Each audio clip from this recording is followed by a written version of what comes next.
Hello and welcome to episode number 288. This is the Project Management Podcast at pm-podcast.com and I'm Cornelius Fichtner. Thanks for coming back. This is the second of 3 interviews in which Dev Ramcharan from Aruka Career Coaching helps you optimize and boost your career. In this interview, we focus on the mid-career phase, which starts at about 2 to 3 years into your life as a project manager. My recommendation is still the same. To get the most out of this, you should listen to all 3 interviews in sequence, no matter if you are currently in your early career, mid-career or late career. And don't forget to get Dev's career optimization package from the PM Podcast website. Just go to pm-podcast.com/career and download the free version first. In this interview, you learn that there is an early mid-career and also a late mid-career, and that both require a different optimization approach. We talk about when and how often you should update the career optimization package and how often to perform a career risk assessment. In this interview, Dev also recommends a couple of books, and you can find links to these books in the show notes on the website. Are you ready? Enjoy the interview. The Project Management Podcast's feature interview. Today with Dev Ramcharan, founder and lead coach of Aruka Career Coaching.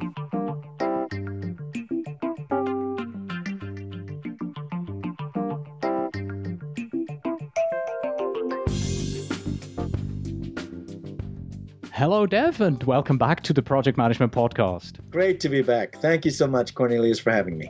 So this is interview 2 in our series of 3 about career optimization. In the first one, we talked about the benefits of a career in project management, some key factors that you have to have as a project manager that will help you in your career. And we talked about the career optimization of our fictitious project manager in her or his early career. Oh yes, and we also looked at the fabulous template that you have provided for us. You sort of ended the early career by saying, how can you figure out that you're ready to move on to the next level? And this is what we're going to do now. We are going to move on to the next level, which is the mid-career. And the mid-career, you broke it up into early mid-career and late mid-career. Why did you break this up? It's a good question. Cornelius, the reason is that the mid-career can be an extended period of time. When I look at my own career and the career of many of my colleagues through the years, being a project manager and a senior project manager, and then moving to that early stage of management within project management, where you weren't just a virtual manager, but an actual manager of resources who were accountable to you and who you had the accountability to develop and to do performance management for, that took a few years. You work so hard in the early stage to get to the mid-career that when you get there, you kind of build out in a way, negatively and positively, become comfortable, develop depth of proficiency, and so on in that extended period of time. Does that answer the question? Absolutely. So let's begin with the early mid-career. I have been called project analyst, project coordinator so far. I have just been promoted. What am I now? You're probably a project manager at this stage of the game. It's something we're really happy to tell your mother. She still doesn't know what she still doesn't know what a project manager is. And it's like telling your mother that you're a career coach. She thinks, what kind of sport is that? A project manager is something that's a little bit mysterious to moms and dads of a certain generation. You're a project manager, or you're a senior project manager. And there are certain things that you probably want to focus on in optimizing your career at this early mid-career stage. Once again, you would use the 2-year rule. Don't go beyond 2 years in a particular area as a project manager without doing a stock check. Now, let me just be very clear on that. That does not mean that in month 18 or 19, you start getting that desperate feeling that you need to move by month 24. That's not what it means. It means you take stock. You work out at the 24-month mark or close to it, Have I learned enough to move to another role or another organization? Or is there more that I can contribute and more that I can learn? Now, I want you to frame in your mind, in your career, the following. You are not somebody who is at the mercy of your organization, who sits there and says your organization is doing things to you or not doing things for you. You're not that. You're a business owner. You're a partner in a partnership. What's the business that you own? You own the business of you. If it's my friend Cornelius, it's you own the business of Cornelius Inc., for instance. But you're in partnership with the organization that you work with. As long as that partnership is good for you both mutually, you stay in that partnership. When you're in the partnership, you give everything you have to give. It's not half-hearted. You do not stint. You give everything that you can to the organization to make it as strong, as effective as it can be. Don't fall prey to the negative wara, complaining and whining that people can fall prey to. If you find yourself doing that, either change or get out, because staying in that mode is going to kill you and damage the organization. So the 2-year rule is a valuable checkpoint for us in that journey, that road, that highway that is our career. At that stage of your career, in the early mid-career stage, don't think you've got it down pat, you know what you're doing, and you're an expert. Increase your commitment to learning the business that you're in. Don't just be satisfied to be a generalist who doesn't know anything about the content. One of the biggest complaints that I hear from business units and organizations about project managers is they don't know anything about the content. All that they know about is putting together their project plan, which I don't care about. It doesn't serve me. That's all they care about. They don't really know anything about the business. Well, you need to know the business. You need to dig down and understand its reason for being, its raison d'être, the French would say. You need to know how is it performing in its competitive environment. And why do you need to do that? Because it'll affect if you are retained or not. It'll affect whether you get a bonus or not if you're in a bonus situation. It'll affect whether or not there is growth opportunity for you in that organization or not. If you don't know those things, and if you don't understand how the products or the services are doing, then your career may not have much scope in this organization. And you might say, well, I'm in the public sector and we really don't have products and services. Are you out of your mind? You absolutely have products and services. It's just that your customer base is the general public, the taxpayers. But if you look at what's noted in the newspapers about the sufferings and the fall from grace and the tragedies that occur in the public sector, because what? People didn't serve their public, their clients, their customer, by providing the services to which they had made a commitment at a service level quality which was expected. And so they were thrown out, they were put in jail, or they found themselves deeply embarrassed because of the consequences of their actions. So you are absolutely a service provider, the provider of a product of some type when you are in the public service, just as much as you might be in the private sector. And if that's not your mindset, you are going to be a dinosaur who will be a fossil very soon. Don't ever think that you are not a service provider. If you think in terms of providing a service, it transforms not just the quality of your service, but your effectiveness as a public servant or a private sector project management individual. So the early mid-career is not a time to rest on your laurels. It's a time to dig deeper into the organization, to know more about its products and services, and then to find ways to apply the best practices that you know flexibly. All right? Remember, you're not about the care and feeding of that growing, ginormous, ugly monster that is the project management methodology. The project management methodology is the servant of the business. Now, don't misunderstand me.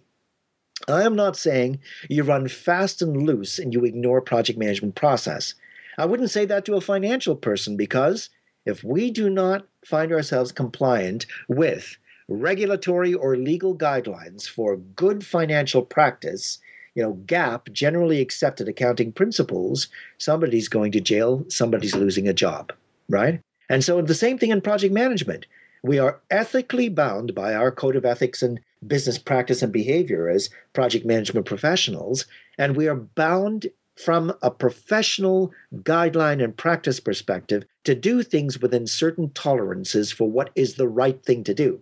But above and beyond that, the application of tools, templates, processes is something that must meet the needs of the organization first, not the needs of the project management office. And too often, the project management offices turn into project process factories that are only delivering on the assembly line things that matter to the project management office. That is quickly changing the mindset of organizations against project management.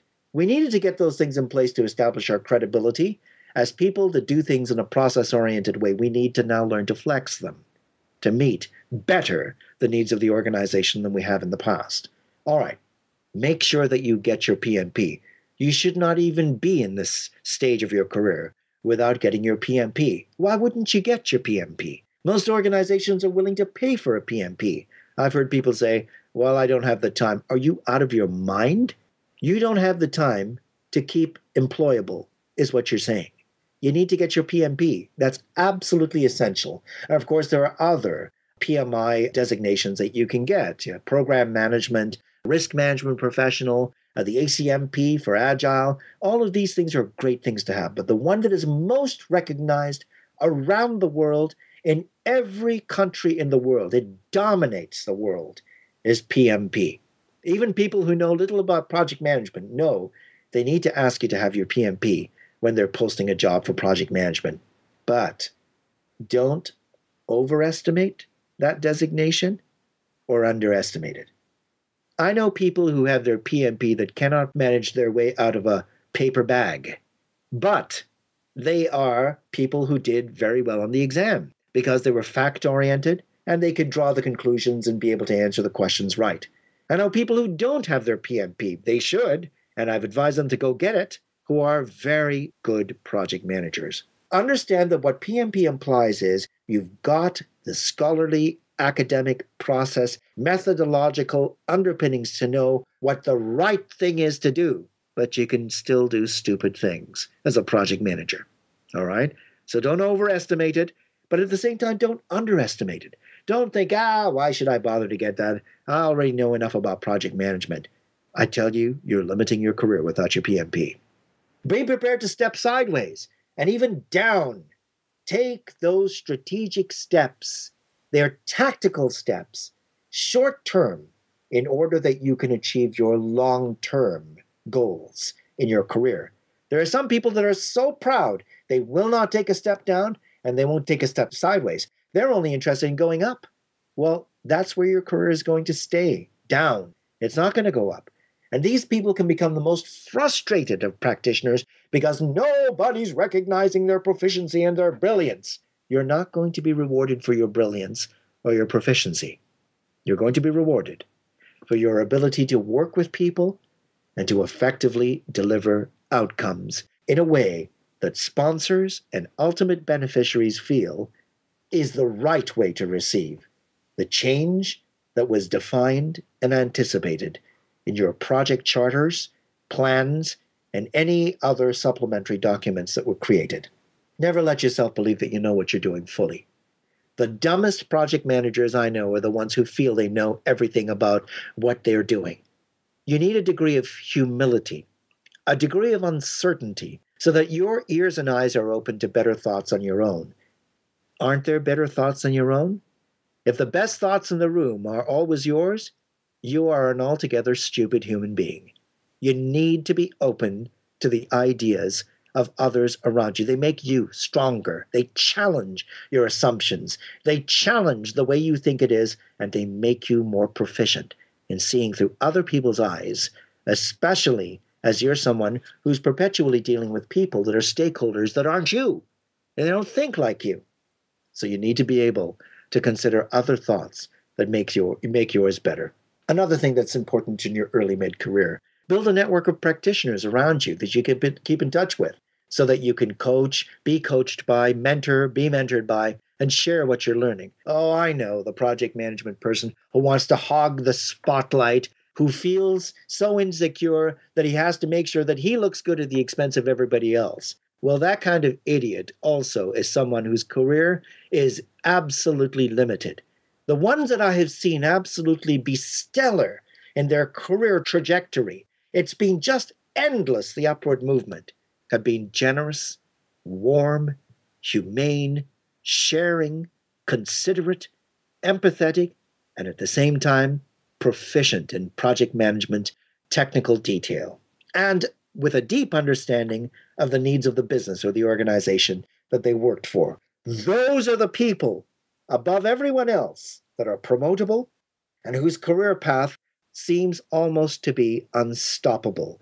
Selfish, nasty competitive, backstabbing, and detail hogging and hiding practitioners, well, the universe settles up with them eventually, and they get the reward of their behavior and their interactions with other people. So make sure that you're building a network, that you have got an open, transparent, humane, and, collegial, brotherly or sisterly connection too. You help each other.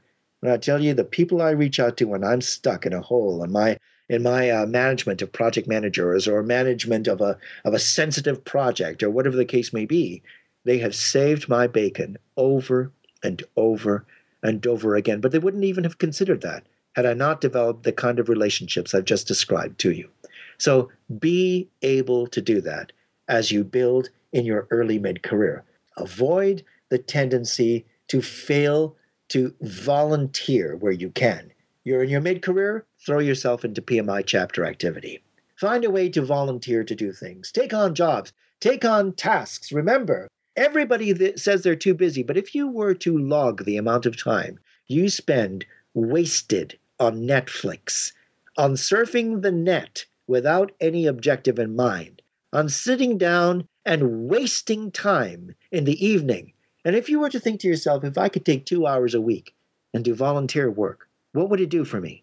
Then the cost-benefit analysis of making that investment of your time doesn't make sense for you to sit down looking at Netflix every single night, all night long, until you pass out in your bed eventually, and then drag yourself off to a job that you half enjoy. Get some volunteer work in. And also do things like, for instance, volunteering to speak in your chapter. This is particularly valuable if you belong in a small chapter. Do it, because speaking and presenting gives an exactitude to you as a man, as a woman in the profession, that helps you to be more and more articulate about the value of what you're doing as a practitioner, especially in the organization you're in. Executives take note of people that are articulate, intelligent, and proficient in what they do. If you take out the articulation point, you're just seen as a smart resource that is good exactly where you are and not promotable. All right? Avoid your mid-career doldrums by stretching your mind. Your mind can start to shut down in your early mid-career because you've arrived in a way. You've arrived at that place you've struggled so hard to get to as a young practitioner. And what can happen is you stop trying. You stop learning. You stop stretching and challenging yourself. Listen to blogs. I'm talking to a rock star in the profession right now named Cornelius Fichtner, and I hope he doesn't edit this out. But 2005, when this podcast went online, we were like over the bloody moon.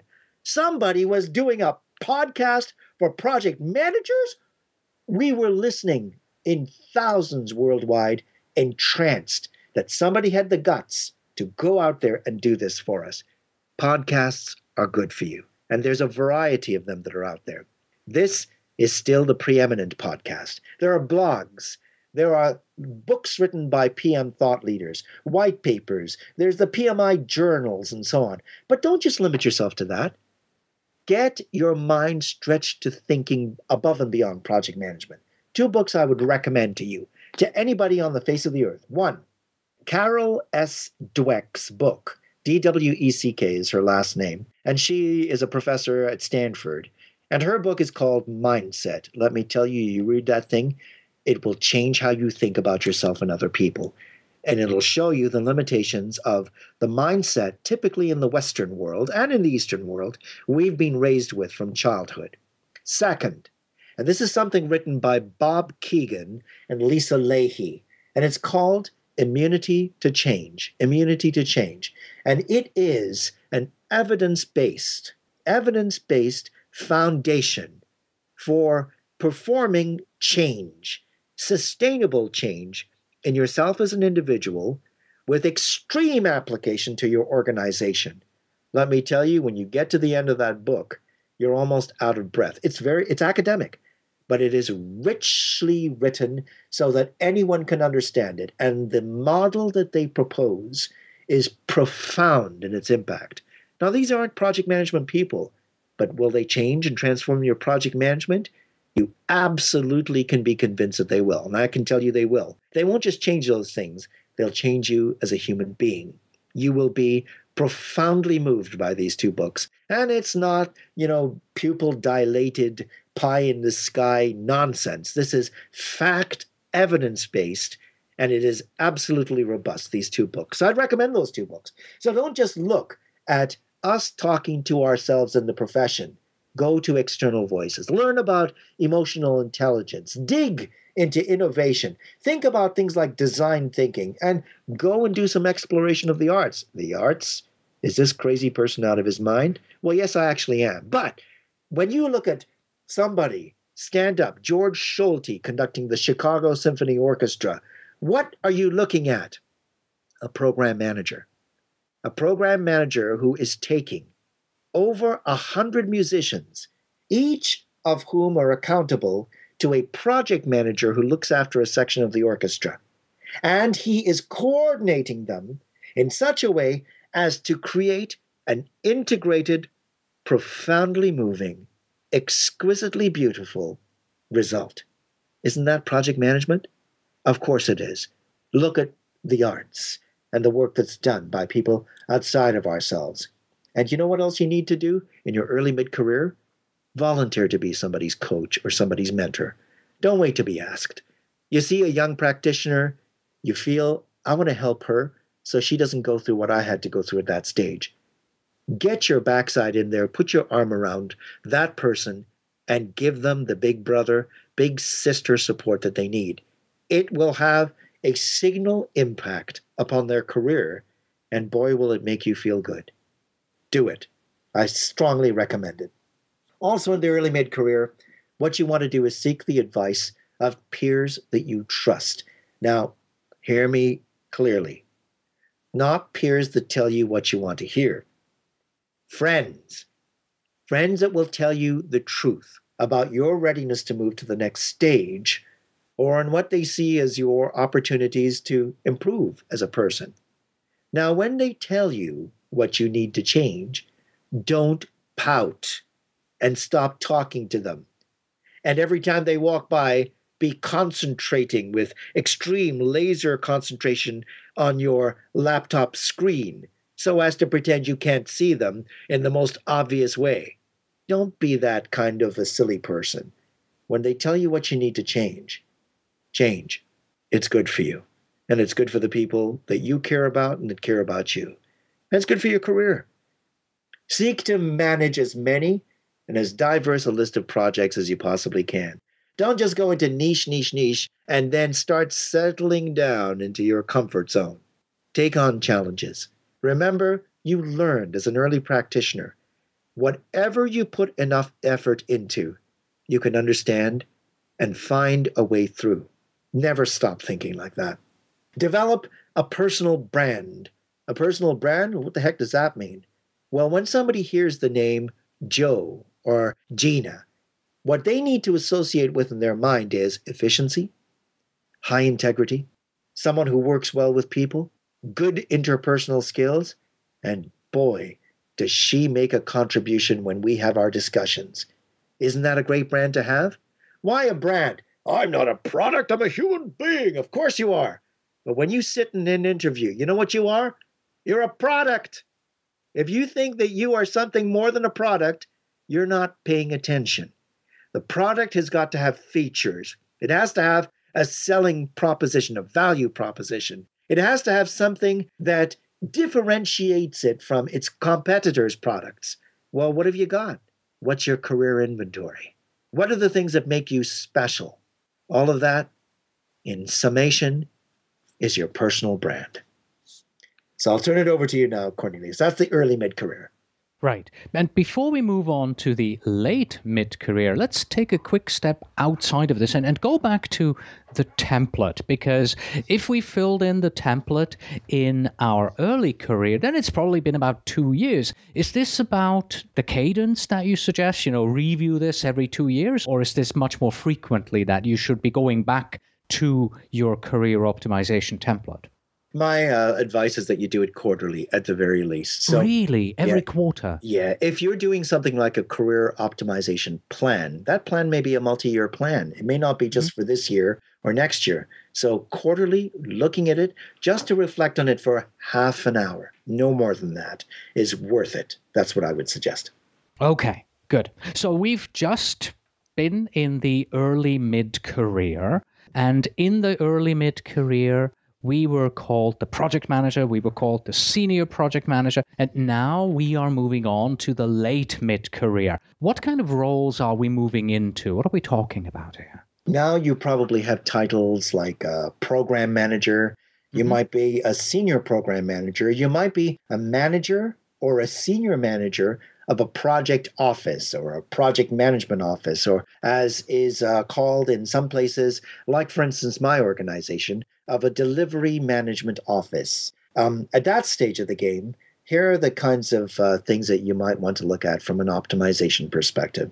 By this point in time, you really have developed some real in-depth expertise and some diverse project management experience. And you are someone who's now moving potentially along the path of either increasing levels of seniority or senior level responsibility in the organization that you're in, or, to a different organization, or as an alternative to that, you're starting to migrate into the world of independent consulting, because that's sort of another area that people tend to move into.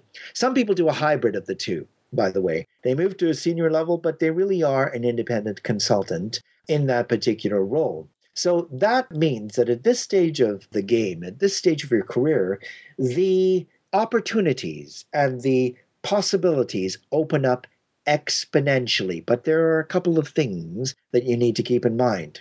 One, you need to be someone who is learning and growing. If you become too settled, if you become too comfortable where you are, it begins to show in the organization, and if you start applying to other jobs, it shows in your interviews. So don't be comfortable. Never, never, never be satisfied with your level of knowledge or proficiency. You need to celebrate it. You need to relish your accomplishments, but you never can think you're a finished product. You're a painting or a sculpture or a bridge that is not yet completed, all right? So in this late mid-career, I would suggest to you, and this is kind of scary for some people, consider switching to another industry. You might be in the financial sector, working for a major investment firm. And this is very much bottom line oriented, and the private sector. Consider switching to healthcare in the public sector. Consider something that so radically challenges you that it almost reconstructs you from scratch, so that you are an altogether differently shaped and formed professional. What's the value of doing that? It shakes you up and it rejuvenates you completely, and you develop a degree of versatility that is above and beyond anything that your colleagues who stayed in the same industry have accomplished. Second, try to get a mix of private and public sector experience under your belt. Don't just go in one direction only. Get them both. The look and feel of private versus public sector project management is very different. It's not completely different. That's nonsense. Because if that was the case, you couldn't make the transfer across. You can. But the constraints and the challenges in the public sector and the speed and nature of decision-making are different to what you would experience in the private sector. Get both under your belt if you possibly can. Become an expert, an absolute expert at what? Methodologies and frameworks and processes? No, that's not the expertise I would recommend to you. Become an expert at applying them flexibly. That's the expertise organizations are looking for. It's a highly advanced expertise. It's above and beyond just knowing how to do the methodology. It's about how you can shape the methodology and maintain its essence, but meet the needs of the organization. All right? Focus intentionally on innovation, on deep relationship building, and warmly supportive people management. Right? You can be the autocratic sort of a Genghis Khan kind of PMO manager whose people are under his thumb. But that's not what is going to be good for you or for them. Instead, you still have to manage them, you still have to manage their performance, but care about them deeply. It'll come across. They will do better and they will do more. That does not mean, for instance, that you fail to tell them the truth. Sometimes people think emotional intelligence means everybody's hugging, holding hands, and singing Kumbaya every day, all day long. Well, that's not what emotional intelligence is. Emotional intelligence is the ability to understand your emotions, to manage them well, to understand other people's emotions so that you can work well with them under the circumstance. Emotional intelligence will help you to understand when somebody is pulling the wool over your eyes so that you can frankly confront them about it and tell them, no, what you said is not the reason, Frank. The real reason that you did or said this or that is as follows. And it's your sensitivity, your empathy, your ability to walk in your mind in their shoes that gives you that insight into them, that intuition that grows more and more, which makes you highly effective as a leader in the organization. So emotionally intelligent management and building of relationships is fundamental to your success in your late mid-career, even more so than at earlier stages. If you're a manager, become also good at adjusting and reframing your department's structure and the way that it does its work to keep pace with changing organizational needs. I have seen project management offices that have been dumped, they have been decomposed, they have been dissolved because they did not keep pace with organizational needs and realities. Be smart enough, be adept at adjusting to change to the needs of the organization. We need to make sure that our project management teams, our project management offices in our late mid-career are not process factories. They are delivery instruments. That is a totally different look and feel. And the latter of the two is the much more important and sustainable in organizations today. Your late mid-career is a time of high risk for getting stuck in a career rut. You all know it, who are in your mid-careers or have been past that stage. If you're going into that stage, take note and be warned, and be aware and be wise in how you manage this stage. Determine what your career risk profile looks like, just like you would for a project. Assess the following things. 1, what is your performance in the role that you are performing from the executive viewpoint, not your viewpoint, from the point of view of the key decision makers? That's important. What is your value proposition for the organization? Are you still providing the value that must be provided by your role for your organization so that it justifies your wage? 3rd, what is your age and what's your level of education? Those are 2 things that begin to make a difference. And then finally, what are the organization's chances of getting on perfectly all right without you in the saddle, or with someone that's more junior and cheaper in your shoes? Now, those are harsh, cold, ice bucket types of questions to consider. But if you don't, you could be highly at risk as a consequence. All right? So, Cornelius, I'll turn it back to you now.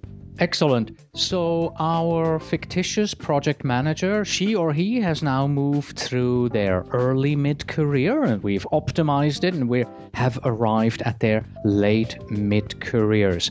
We are going to end our discussion here now, and we will continue in the third interview. And even if you're not yet at that stage where you go into a late career or even into consulting, do listen into the third interview anyway, because we're also going to talk about a simple, structured approach to personal growth. And that applies to any of the stages that we've heard so far. So, Dev, once again, thank you so much for coming on to the second interview here.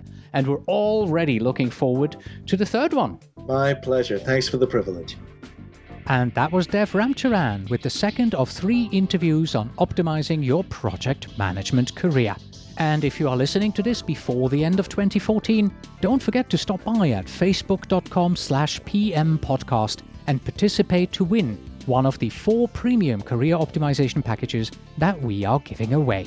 And that's it. Thank you very much for listening. As always, you can find us on the web at pm-podcast.com. Please send your emails to info@pm-podcast.com, and when you write, please tell me where in the world you are writing from.